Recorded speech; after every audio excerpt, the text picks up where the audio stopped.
1042 सहायक आचार्यों को मिला नियुक्ति पत्र। शिक्षा के जरिए झारखंड का भविष्य गढ़ने का आह्वान। मुख्यमंत्री हेमंत सोरेन ने कहा, नवनियुक्त शिक्षक राज्य की बौद्धिक संपदा, गुणवत्तापूर्ण शिक्षा और सामाजिक बदलाव की जिम्मेवारी निभाएं। जी नमस्कार, मैं हूं सुनील सिंह और आप देख रहे हैं आजाद सिपाही। अब खबरें विस्तार से। मुख्यमंत्री हेमंत सोरेन ने सोमवार को टाना भगत इंडोर स्टेडियम खेलगांव में आयोजित समारोह में इंटर एवं स्नातक प्रशिक्षित 1042 नवचयनित सहायक आचार्य को नियुक्ति पत्र वितरित किए।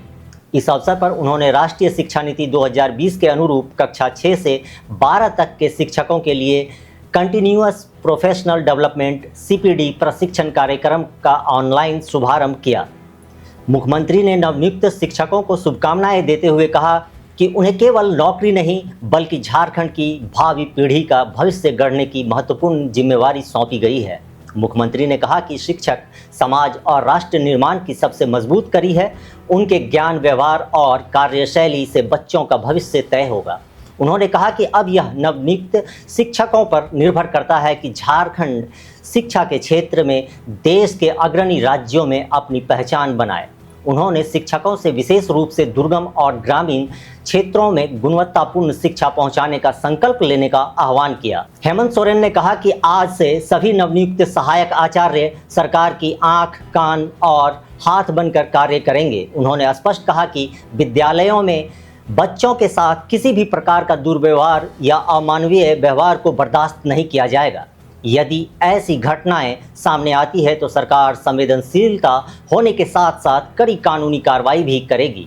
उन्होंने शिक्षकों से बच्चों के प्रति संवेदनशील, अनुशासित और प्रेरणादायी व्यवहार अपनाने की अपील की। मुख्यमंत्री ने कहा कि लाखों अभ्यर्थियों के बीच चयनित ये युवा राज्य की बौद्धिक संपदा हैं। उन्होंने बताया कि सरकार के पिछले कार्यकाल में 55,000 से अधिक नियुक्तियां दी गई थी और वर्तमान कार्यकाल में भी स्वास्थ्य, शिक्षा जैसे विभिन्न विभागों में बड़े पैमाने पर नियुक्तियां जारी है। उन्होंने कहा कि लंबे समय तक झारखंड को केवल खनिज संपदा के रूप में देखा गया, लेकिन अब सरकार शिक्षा, रोजगार और युवाओं के भविष्य को प्राथमिकता देते हुए योजनाओं को आगे बढ़ा रही है। सरकारी विद्यालयों में शिक्षा की गुणवत्ता पर जोर देते हुए मुख्यमंत्री ने कहा कि मुख्यमंत्री उत्कृष्ट विद्यालय योजना ने सरकारी शिक्षा के प्रति लोगों की सोच बदली है।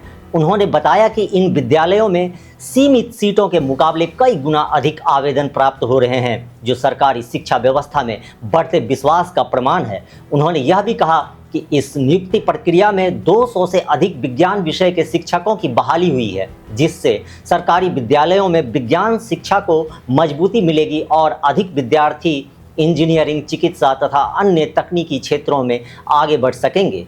समारोह में नवनियुक्त सहायक आचार्य सीता कुमारी, मनोज कुमार वैद्य और प्रदीप कुमार यादव ने अपने अनुभव साझा किए। उन्होंने नियुक्ति प्रक्रिया को पारदर्शी और निष्पक्ष बताते हुए मुख्यमंत्री के प्रति आभार व्यक्त किया तथा पूरी निष्ठा और ईमानदारी के साथ बच्चों को गुणवत्तापूर्ण शिक्षा देने का संकल्प दोहराया। कार्यक्रम में वित्त मंत्री राधाकृष्ण किशोर सहित अन्य पदाधिकारी मौजूद थे। फिलहाल खबरों में बस इतना ही। आप बने रहिए हमारे साथ, देखते रहिए आजाद सिपाही। धन्यवाद।